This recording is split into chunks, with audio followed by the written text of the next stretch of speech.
In this week's episode of Unemployed and Undefeated, we'll be discussing an important topic: when to be and when not to be unemployed. For many, Monday mornings are the start of the working week. Whether going to school, college, or a full-time job, your weekend is over, and now it's time to earn your way. When our workday ends, we all look forward to having free time to enjoy ourselves. But not everyone gets to have this. Full-time parents who take care of young children or those who work and parent rarely get breaks. Maybe an hour a day when the kids have gone to sleep. But there are rewards. The child's safety and well-being, and especially their affection, makes the effort worthwhile. But what about the unemployed? When do they get free time? The job seekers agreement states that you must always be available to work, and depending on your advisor, they might discourage or penalize you for wanting to take a holiday. Being unemployed is tough, especially when every day is focused on looking for jobs and sending applications that you may or may not hear back from. So it's important to create a structured working week with specific start and finish times, breaks and lunch, so you too can separate work and free time. You might want to make a physical reminder, like a calendar, write in a diary, or just put reminders on your phone.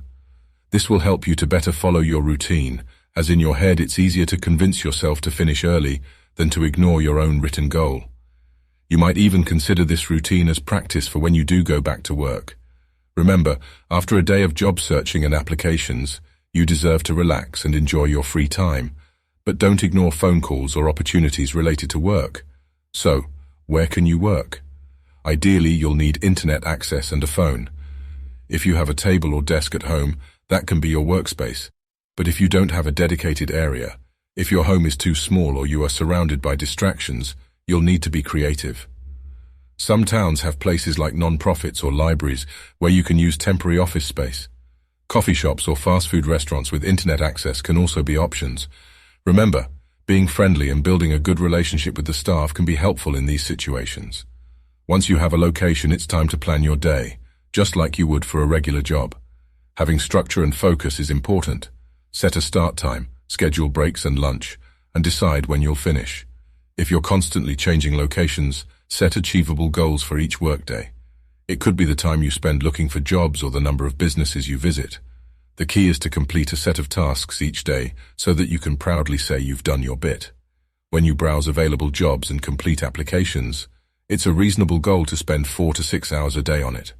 Some positions may require several days of preparation for a successful application, while others may only need a prepared resume. Sometimes you may have to work late to meet an application deadline, but just like with a job, if you put in extra effort, there should be a reward. Finishing early or taking a longer break the next day might be cool. Now that you have set start and finish times for your workday, you have structure, but it's still up to you to be productive during those hours. You are effectively working for yourself, so if you slack off or get distracted, you're only letting yourself down.